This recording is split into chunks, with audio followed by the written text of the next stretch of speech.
అండి, welcome back to Swapna healthy recipes. నేను మీ స్వప్న. Today మీకు టమాటా పుదీనా చట్నీ ఎంతో టేస్టీగా ఎలా చేసుకోవాలో సీక్రెట్ టిప్స్తో ఇప్పుడు మీకు చూపించబోతున్నానండి.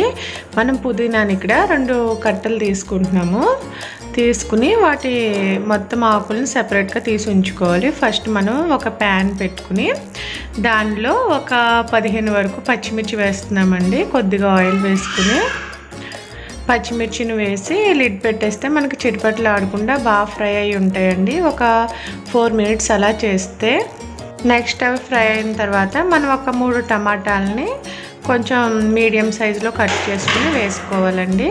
వేసుకుంటే మొత్తం టమాటాలన్నీ మెత్తబడే వరకు ఒక 4 మినిట్స్ పాటు లిడ్ పెట్టేసి మీడియం ఫ్లేమ్లో ఉంచుకుంటే బాగా మెత్తబడతాయండి. సో నెక్స్ట్ మనం ఏం చేయాలంటే పుదీనాని ఆకులతో సహా సెపరేట్ చేసుకుని ఉంచుకున్నాం కదా, వాటిని వేసుకుని ఒక 4 మినిట్స్ పాటు వాటిని కూడా బాగా చక్కగా వేయించుకోవాలండి. సో మొత్తం అంతా టమాటా, పచ్చిమిర్చి, పుదీనా మొత్తం చక్కగా వేయించుకోవాలండి. వేయించుకున్న తర్వాత నేను మిడిల్కి సెపరేట్ చేస్తున్నాను. ఇలా మనం మిడిల్లో కొంచెం ప్లేస్ సెపరేట్ చేసుకుని నేను ఇప్పుడు ఏం చేస్తున్నానంటే 1 స్పూను నువ్వులు, 1 స్పూను జీలకర్ర, 1 స్పూను ధనియాలు వేస్తున్నానండి. ఇవి వేసుకుంటే మనకి పచ్చడికి మంచి టేస్ట్ వస్తుంది. డ్రై రోస్ట్ చేసుకోవాలి. ఇంకా వేరేగా ఎందుకు చేయడం అని ఇలా నేను మిడిల్కి సెపరేట్ చేసి డ్రై రోస్ట్ చేస్తున్నాను. సో మొత్తం అంతా ఒక 2 మినిట్స్ పాటు కొంచెం మీడియం ఫ్లేమ్లో డ్రై రోస్ట్ చేసుకుని నెక్స్ట్ అదంతా మిక్స్ చేసుకోవాలి బాగా డ్రై రోస్ట్ అయిన తర్వాత.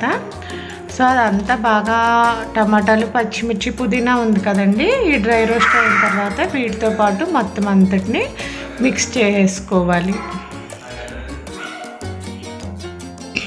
సో మొత్తం ఇలా అంతా మిక్స్ చేసుకుని ఒక 2 మినిట్స్ ఉంచుకుని తర్వాత మనం స్టవ్ ఆఫ్ చేసుకుని వీటిని చల్లారనివ్వాలండి. బాగా చల్లారిన తర్వాతే మనం మిక్సీ పట్టుకోవాలి. సో నేను ఇప్పుడు ఏం చేస్తున్నానంటే కొద్దిగా చిన్న గోళీ సైజు చింతపండు వేస్తున్నానండి. ఇది వేయడం వల్ల మనకి టేస్ట్ వస్తుంది.